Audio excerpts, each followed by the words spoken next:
Is it time to switch your brokerage? Listen, I know that you're getting phone calls right now from people that you've probably never even met, never even heard of. They want to sit down and have coffee with you, right? They're telling you how impressed they are with your career, that they've been following you all year long.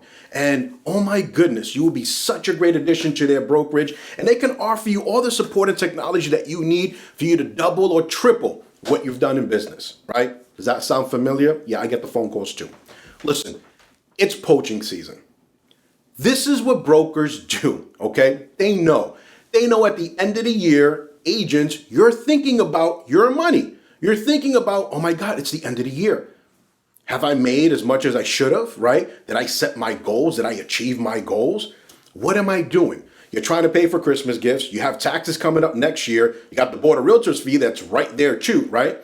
So naturally, you're thinking about money, right? And they planted a seed. And the seed is, should you leave your brokerage? Now listen, I'm going to go over, just straight talk with you, 5 reasons why maybe you should switch your brokerage, okay? Now, before I get into the 5 reasons, you need to take a look in the mirror, okay? And you need to ask yourself, did I do everything in my power to be successful?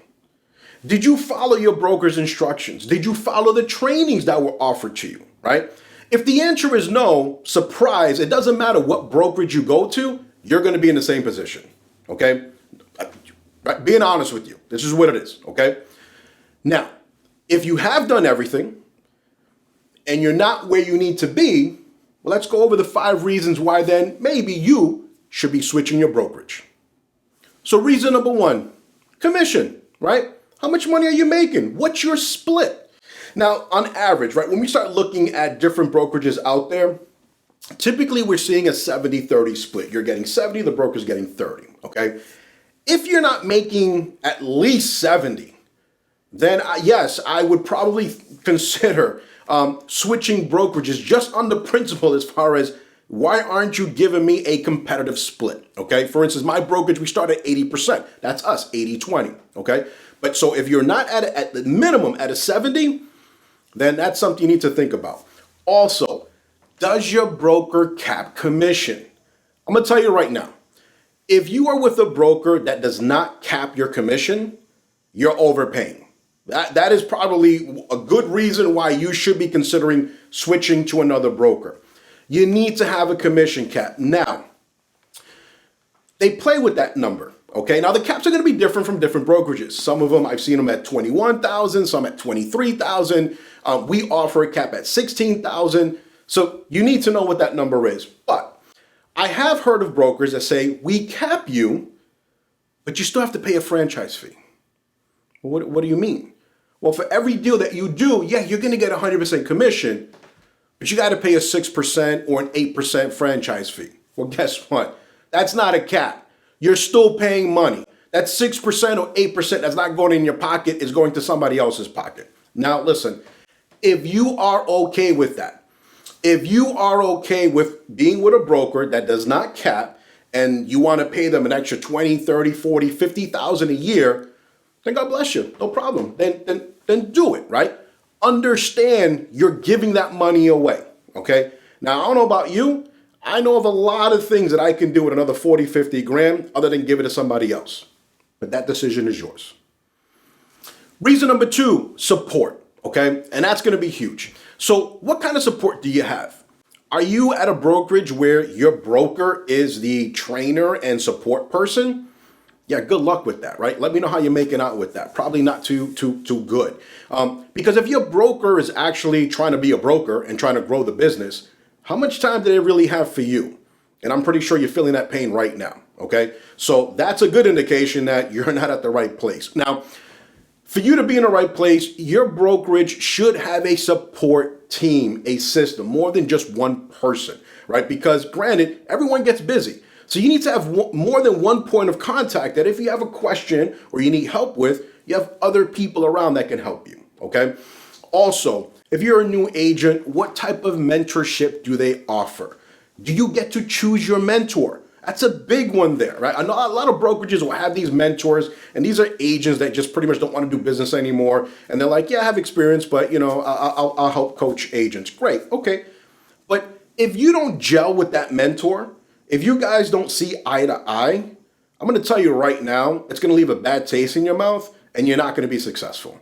It's going to turn you off. So you need to be able to choose your mentor, interview that person, see if it makes sense for you, because again, this person is going to be integral to your success, right? This is your go-to person. You're starting a career. This person needs to be working with you to help you grow. Now that leads us to number 3, which is training. What does your training look like? And I can tell you, listen, right? Every brokerage is going to tell you, we have so much training, you have training coming out of your ears. Yeah, because that videos that you're going to be watching, okay? And the person in that video, probably the last time they closed a deal was 30 years ago. Now, that market, completely different to what's going on today. Social media and everything else, they're not giving you that training, all right? Now, granted, it's a lot of basic information, and if you're okay with basic, then you stay there.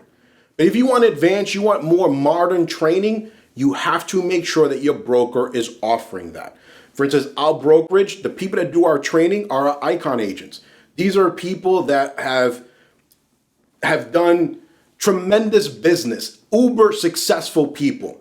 They're closing 40, 50, 60, 70 transactions a year. This is who you're learning from. And it's current, it's modern, it's today's market, okay? And also, every market is different. If you're on the East Coast versus the West Coast, different markets. Yes, similar principles, but different markets. So your training, your trainers need to be familiar with the market that you're in. Number 4, adaptation. Can your broker or does your broker adapt to current conditions? Were you with your broker when we had COVID? How did that broker adapt? Were they one of the brokers that just kind of laid people off to say, hey, sorry, we don't know how to support you. Come back when the market gets better? Were they something like Redfin, where Redfin, when COVID hit, they laid off, I believe it was something like 30% of their staff, right? Can your broker adapt to current conditions? We all know the market has shifted. We're in a different world right now than when we were eight months ago or a year from now. Can your broker adapt? Are you hearing stuff from other sources first and then your broker is repeating what you're hearing? That's a problem. I'll tell you that right now, okay? That means that your broker does not know how to adapt with current conditions and they're in the dark just like you. Now, again, if you're okay with that, stay there, right? But that should be a red flag. That means that when things get tough, you are going to be behind the curve.